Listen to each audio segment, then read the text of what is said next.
The I-75 through Florida is a special kind of monotonous. It's a straight shot of gray asphalt and white concrete, slicing through a sea of sawgrass that stretches out to a flat, unforgiving horizon.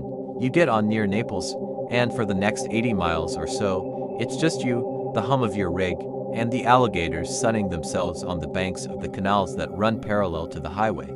They look like logs until they aren't, until you see one of them slide into the tea-colored water with a silent, predatory grace that reminds you this isn't a friendly place. This is the Everglades. They call it the River of Grass, but from up here in the cab of my Peterbilt 579, it looks more like a green and brown ocean. Stagnant and ancient. My run was a simple one, a brutal but profitable back-to-back. I'd hauled a load of frozen chicken from Arkansas down to a distribution center in Homestead, just south of Miami. The unload was slow, the dock workers moving with a lethargy that only South Florida humidity can induce. By the time I was empty, the clock was pushing 3 p.m. I had to get a load of citrus back north, a pickup in Fort Myers that had to be in Atlanta by noon the next day. It was tight, the kind of tight that makes dispatchers nervous and makes drivers like me drink bad coffee by the gallon. I gassed up at a crowded truck stop just off the turnpike, the air thick with the smells of diesel and fried food. I listened to the chatter on the CB for a bit, the usual stuff: speed traps, lane closures, the complaining about four-wheelers who don't know how to share the road with 40 tons of rolling steel. It was all white noise. I'd been doing this for 20 years. The road was my home more than any apartment or house had ever been. It was a rhythm, the purr of the engine, the slap of the tires on the expansion joints, the endless, unspooling ribbon of the interstate. I merged onto the I-75, heading west towards Alligator Alley. The sun was beginning its slow descent, painting the sky in shades of orange and purple that reflected off the still waters of the marshes. It was beautiful, in a lonely, desolate way. You see a lot of things out here on the road. You see the best of people at a roadside assistance, then helping a stranded family, and you see the worst at a midnight rest stop where deals are made in shadows. But mostly, you see nothing. You see the same billboards for airboat rides and gator jerky, the same mile markers, the same endless expanse of nature that doesn't care if you live or die. My mind was already in Atlanta, thinking about the shower I'd take at the Petro, the hot meal, the 12 hours of mandated rest where I could just be a body in a bunk, not a pilot, not a navigator, not a responsible adult. I was running the numbers in my head: fuel stops, traffic, the inevitable construction outside of Tampa. I had a window, and it was a narrow one. This was the life, a constant battle against the clock, against fatigue, against the sheer, mind-numbing boredom of it all. But it was my life. I was good at it. The traffic began to thin out as we moved deeper into the glades. The tourists heading to the coasts peeled off, and it was just the long haulers now, a convoy of ghosts in the gathering dusk. I flipped through the radio stations, finding nothing but static, evangelical preachers, and pop music that made my teeth ache. I settled for the quiet, the sound of my own breathing and the steady drone of the engine. This was the part of the drive I usually didn't mind, the peace of it, the isolation. It was in that quiet, half-hypnotic state that I first saw him, a figure on the right-hand shoulder, just past a small bridge over a particularly wide canal. He was just standing there, facing the swamp, his back to the traffic. He wasn't hitchhiking. His arms were at his sides. He wasn't broken down. There was no car nearby. He was just a man, standing still as a statue. I blew past him at 70 miles an hour, a blur of faded denim and a worn-out posture. It was strange, but strangeness is relative on the road. You see things. A man standing by a swamp wasn't even in the top 10, but something about him stuck in my craw. It was the absolute stillness of him. In a world of constant motion, he was an anchor. He was a fixed point. I glanced in my side mirror and saw him receding, a solitary sentinel swallowed by the distance and the twilight. I shook my head, took a swig of my lukewarm coffee, and put my eyes back on the road. Just another Florida weirdo, I thought. The state is full of them. I put him out of my mind and focused on the miles ahead. An hour later, I'd stopped at a rest area to take a leak and grab another cup of that life-sustaining coffee. The night had fully fallen, a heavy, black blanket pierced only by the stars you could only see this far from the city lights. The air was alive with the chirping of crickets and the deep, guttural croaks of frogs from the nearby water. It was a primal sound, the sound of the world before humans. It always made the hair on my arms stand up, I was walking back to my rig, the keys jangling in my hand, when I overheard two other drivers shooting the breeze by their smokestacks. I caught a fragment of their conversation. Double quotes ... Seen the stand-in man again. Just past mile marker 63, one of them, a grizzled old guy with a beard down to his chest, said. The other, a younger kid, shook his head. Creeps me the hell out every time. Why doesn't someone do something? The old-timer chuckled, a dry, raspy sound. Ain't nothing to be done, son. He's part of the scenery now. Like the gators and the buzzards. I felt a cold trickle down my spine, despite the humid air. The stand-in man. They had a name for him. I shouldn't have, but I walked over. Hey, I said, nodding a greeting. You guys talking about that fella standing on the shoulder, facing the swamp? The old driver looked me up and down, his eyes sharp in the dim light. You knew on this run? Often enough, I said. Saw him just a while ago. Thought it was odd. Odd, the old man repeated. And it wasn't a question. It was a statement of fact. That's one word for it. He's been there for years. They say he's waiting. Waiting for what? The younger driver asked, his voice a little too eager. A bus, in the middle of the Everglades. The old man took a long drag on his cigarette, the ember glowing brightly. Not a bus. He's waiting for his family. Story goes, back in the early 80s, he was out here with his wife and two kids. Their car broke down. This was before cell phones, you understand. Back when this road was a lot lonelier. He paused, letting the silence and the night sounds fill the space. We were all listening now, caught in the gravity of the story. They say he went for help, left them by the car. Told them to stay put, no matter what. He was gone for hours, hiking through the dark. By the time he got back with the tow truck, just before dawn, the car was empty, doors wide open. No sign of a struggle, just ... gone. The younger driver swore under his breath. I just stood there, my coffee forgotten, the image of the still man burning in my mind. The cops searched for weeks, the old-timer continued. Dogs, helicopters, volunteers, nothing. Not a shoe, not a scrap of clothing. The Glades, she don't give up her secrets easy. They theorized gators, or a panther, but no blood, no tracks leading away. It was like the swamp just opened up and swallowed them whole. And he just stayed. I asked, my voice quiet. The old man nodded, grinding his cigarette under his boot. He lost his mind, I guess, or found a new kind of it. He sold everything, disappeared. And then a few months later, truckers started reporting a man standing on the shoulder right near where it happened, just staring into the water, waiting for them to come back. That was 40 years ago. 40 years. The number hit me like a physical blow. This wasn't just a weirdo. This was a monument to grief, a living tombstone. The loneliness of that figure I'd seen suddenly took on a new, terrifying dimension. It wasn't just solitude. It was an eternal, unwavering vigil. I thanked the old driver and climbed back into my cab. The story replayed in my head as I merged back onto the dark highway. The cheerful banter on the CB was gone now. The night felt heavier. The darkness beyond my headlights felt deeper, more intentional. I was driving through a place with a ghost, a real, breathing, flesh and blood ghost. And I knew, with a cold certainty, that I was going to see him again. The story the old driver told me had infected my thoughts. It was one thing to see a strange man. It was another to know his tragedy. The endless, flat landscape of the Everglades was no longer just scenery. It was a character in a story, a hungry, patient character that had taken a family and left a soul in perpetual torment. I found myself scanning the shoulder, my eyes straining against the darkness. My high beams cut a path through the black, illuminating the ragged edge of the asphalt, the tall grass, the reflective eyes of a raccoon that scurried back into the reeds.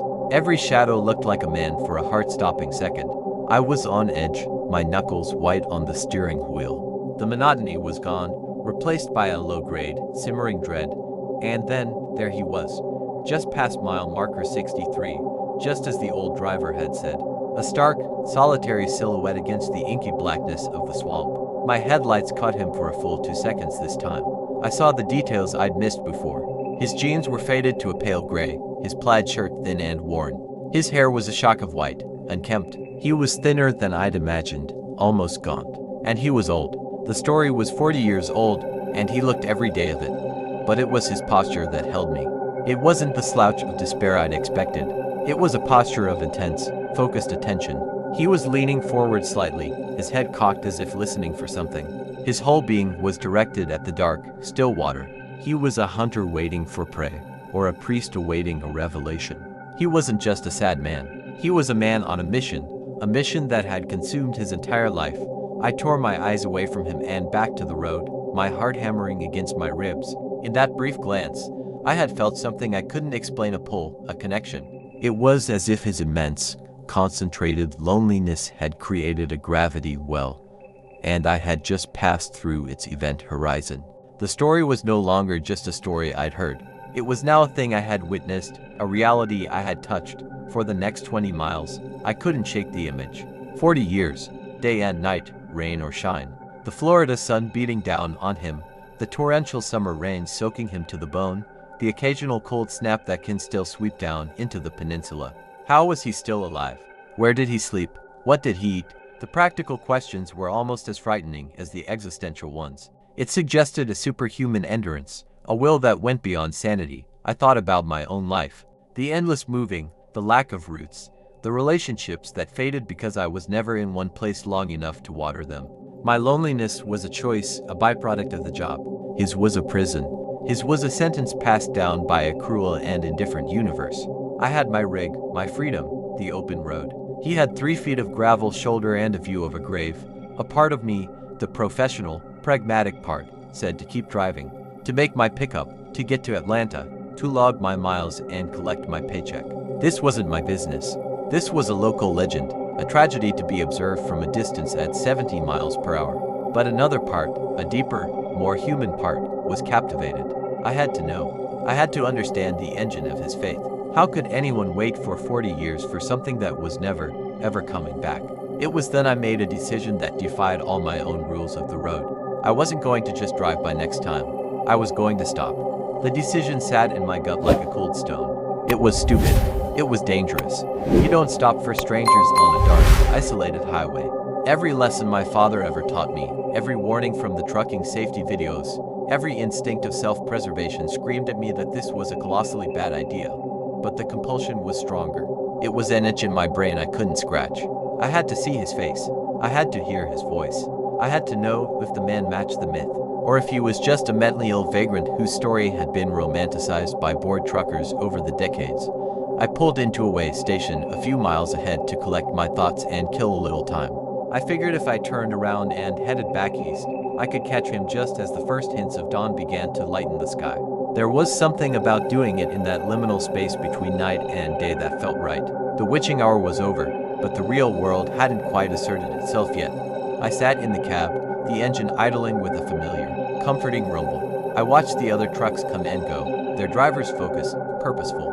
None of them knew about the stone in my gut, the ghost I was planning to confront. We were all in our own little worlds, sealed in our metal boxes, hurtling through the night. My world had just collided with a much darker one. What would I even say to him? Hey, I heard about your family. Just wanted to say sorry. It sounded hollow, insulting even. Need a ride? He clearly didn't. Why are you still here? That was the real question, but asking it felt like poking a sleeping bear with a stick made of my own morbid curiosity. I thought about the practicalities. I had a tire thumper under my seat, a solid piece of hickory. I'd make sure it was close. I'd keep the cab door open, the engine running. I'd be quick. Just a look, maybe a word, just to make him real. To confirm that the tragedy was not just a campfire story, but a living, breathing man. The sky in the east began to turn from black to a deep, bruised purple. It was time. I took a deep breath, pulled out of the way station, and found the next turnaround. I was now driving against the flow of the morning rush, back towards the place where the world had ended for one man 40 years ago. The drive back was tense. Every mile marker felt like a countdown. 70, 68, 65. The swamp was coming alive with the dawn. Mist rose from the water in great, ghostly sheets, coiling through the cypress trees. The birds were starting their morning chorus. It was beautiful, but the beauty was tainted now. It was the beauty of the scene of the crime. And then, I saw him. Mile marker 63. He was still there.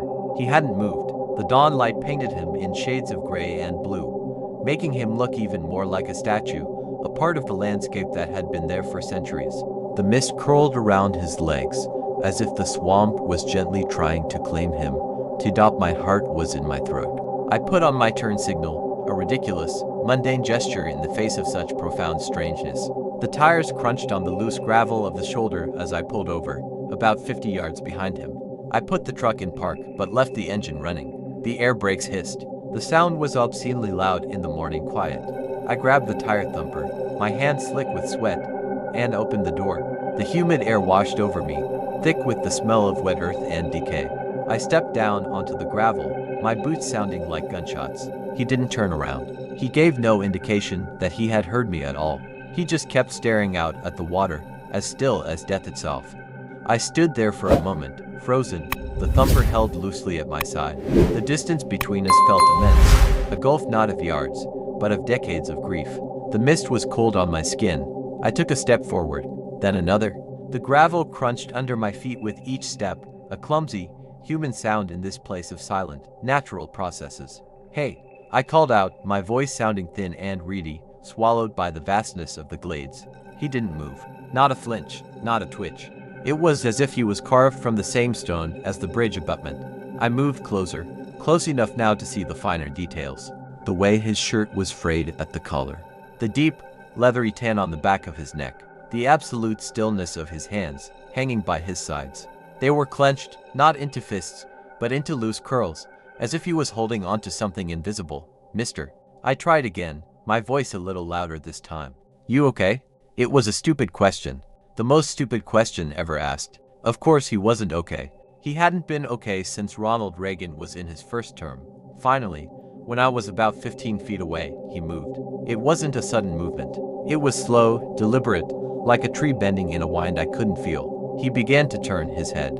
It was an agonizingly slow pivot, and my breath caught in my chest. I was about to see the face of a ghost. His profile came into view first. A strong, once handsome jawline, now gaunt and covered in a stubble of white. A prominent nose. And then, he turned fully, and his eyes met mine. I have seen a lot in my life. I've seen road rage, I've seen accidents, I've seen the dead-eyed look of a man who has given up on life, but I had never seen eyes like his. They were the pale, washed-out blue of a winter sky, but they held no weather. They were utterly vacant, and yet, at the same time, they were pools of such bottomless, profound sorrow that I felt my own soul lurch. They were old eyes, ancient eyes, eyes that had seen the universe collapse in on itself. He didn't look at me with anger, or curiosity, or even recognition. He looked through me, as if I were the ghost, an insubstantial phantom passing through his reality. His gaze was fixed on a point miles behind me, or perhaps 40 years in the past. He didn't speak. He just looked at me with those terrible, empty eyes for a long moment. The only sound was the idling of my truck and the hum of the early morning traffic beginning to pick up on the other side of the highway. Then, his lips moved. It was less a word and more a dry, rustling exhalation, like leaves scraping across stone. I had to lean forward to hear it. "Listen," he whispered. I stood still, straining my ears. I heard the distant hum of a plane, the swish of a car passing by, the croak of a frog, the buzz of insects, the normal sounds of the Everglades at dawn. I don't hear anything," I said, my own voice a hushed, respectful thing. His eyes seemed to focus on me for a fraction of a second, a flicker of something impatience. Pity, in their depths. "Listen," he said again, the word slightly stronger this time. "For the bubbles." A cold finger traced its way down my spine. "The bubbles." He turned away from me then, dismissing me completely, and resumed his vigil, his body once again becoming a statue facing the water. The conversation, such as it was over. I had been given my audience, and I had been found wanting. I stood there for another minute, utterly unnerved. The phrase echoed in my head. Listen for the bubbles. It was insane. It was the rambling of a broken mind. And yet, it was so specific, so bizarre, that it carried a chilling weight. It wasn't a plea for help. It was an instruction. A piece of a terrible, private liturgy. I backed away slowly, not wanting to turn my back on him. I climbed back into the cab, my hands trembling as I put the thumper back under the seat. I pulled the door shut, the sound sealing me back into my world of steel and diesel. I put the truck in gear and pulled onto the highway, my eyes glued to my rearview mirror. He was already gone from view, swallowed by the mist and the distance. But his eyes, and his words, were burned into my mind. I had gotten what I wanted. I had made him real. And I wished to God I hadn't. The rest of the run to Fort Myers was a blur. I loaded the citrus on autopilot, the sweet, pungent smell of oranges doing nothing to cut through the funk that had settled over me. The face of the waiting man was superimposed over everything I saw. Those empty, sorrowful eyes. The whispered command, listen for the bubbles. What did it mean? My mind, desperate for logic, tried to rationalize it. Alligators. When they grab their prey, they drag it down to the death roll, and air trapped in the clothes or the body can sometimes escape, rising to the surface as bubbles. It was a grim, horrifying thought. Was that what he was waiting for? A sign, for decades later, that the struggle was finally, truly over? Was he listening for the last, gurgling breath of his family from the depths? The thought made me nauseous. It was too awful to contemplate. Yet, it was the only thing that made a shred of sense. He wasn't waiting for them to walk out of the swamp. He was waiting for confirmation of their death. A final, gruesome piece of evidence that the swamp had, in fact, taken them. But after 40 years, what would even be left? The glades is an efficient decomposer. Bones would be scattered, buried in muck, or gnawed on by creatures. Nothing lasts long out there. His wait was not just futile. It was based on a biological impossibility. The bubbles would have come and gone in the first few minutes, the first few hours at most. So why was he still listening? The question haunted me all the way north on I-75, through the growing morning traffic, past the exits for Fort Myers and Sarasota. The cheerful sunshine felt like an insult. The world was going about its business, oblivious to the man standing sentinel by the swamp, listening for a sound that would never come. I thought about the nature of hope. We think of it as a beautiful thing, a light in the darkness. But his hope was a cancer. It had consumed him. It had tricked him into staying in that one spot, year after year, decade after decade, his life whittled down to a single, terrible purpose. He wasn't living. He was serving a sentence passed by his own mind. And I had become a part of his story now. I was no longer just an observer. I was the trucker who had stopped, the one he had spoken to. I had been given the cryptic clue, and now I was burdened with it. I felt a responsibility, but to whom? To him? To try and snap him out of it. That was arrogant and impossible. To the story itself. To make sure it was told. I found myself talking to him in my head as I drove. They're not coming back. There are no bubbles. Let go. Please, just let go. But I knew it was useless. The man I had seen was no longer capable of letting go. The waiting was who he was. It was his entire identity. To stop waiting would be to admit that the last 40 years had been for nothing. That his vigil was a meaningless performance for an audience of no one. That was a truth too devastating for any soul to bear. My own life of constant motion suddenly seemed like a blessing. I never had to stop and face my demons because I was always outrunning them. He had been standing still, facing his, for longer than I'd been alive. The comparison was humbling and terrifying. I was a coward running from ghosts. He was a warrior standing his ground against a horror that had already won. By the time I crossed the state line into Georgia, I was exhausted, emotionally drained. The lack of sleep was catching up with me, but it was more than that. I felt like I had aged 10 years in one night. I had stared into the abyss, and while it hadn't stared back, it had whispered to me, and I would never be able to unhear it. I delivered the load in Atlanta with an hour to spare. I went through the motions, the paperwork, the friendly nod to the warehouse foreman, the drive to the truck stop. I took my shower, the hot water scalding my skin but failing to warm the chill that had settled in my bones. I ate a bland meal at the diner, pushing the food around my plate. The image of the waiting man sitting in the booth across from me. I lay down in my bunk. The familiar confines of the sleeper cab, usually a comfort, but that night, it felt like a coffin. I closed my eyes, and I was back on that gravel shoulder. I felt the mist on my face. I saw his eyes. I heard the rustle of his voice. Listen for the bubbles. I knew then that I would never drive through the Everglades again without looking for him. He had become a part of my map, a permanent landmark on my internal geography, a monument to loss. A few weeks later, I had another run down to Miami. It was midday, the sun high and brutal, beating down on the swamp and baking the asphalt. My hands were tied on the wheel as I approached mile marker 63. I didn't want to see him, but I had to. I needed to know he was still there, that the world hadn't somehow, miraculously, become right. And he was. He stood in the blazing sun, no hat, his white hair almost glowing. He was as still as ever, a stark contradiction to the buzzing, teeming life of the swamp around him. He was a dead tree in a fertile field. I didn't slow down this time. I didn't stop. I just drove past, my eyes meeting his reflection in my side mirror for a fleeting second. He wasn't looking at the traffic. He was looking at the water, listening. That was 5 years ago. I still take the southern routes when they're offered. I'm getting older, the road is getting harder, but I find myself drawn back to that stretch of I-75, and he's always there. In the rain, he's there, water streaming down his face like tears. In the rare Florida cold snap, he's there, shivering in his thin shirt.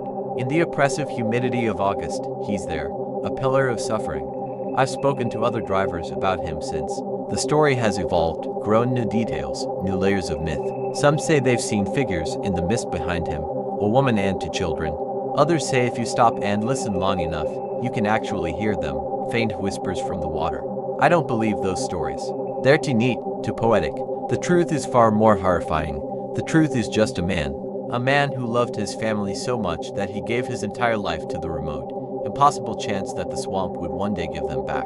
His love was so strong it broke his mind and tethered his soul to a single, sorrowful point in space and time. I drive on. I deliver my loads. I log my miles. I am a creature of motion, but I understand now that I am not truly free. He is the one who is free, in a terrible, awful way. He is free from the illusion of hope, free from the passage of time, free from the burden of moving on. His weight is not an act of hope anymore. It is an act of memory. It is his love, made physical, and it will stand on that shoulder, listening for the bubbles, long after the last truck has rolled down that highway, and long after the last of us who remember the story are dust.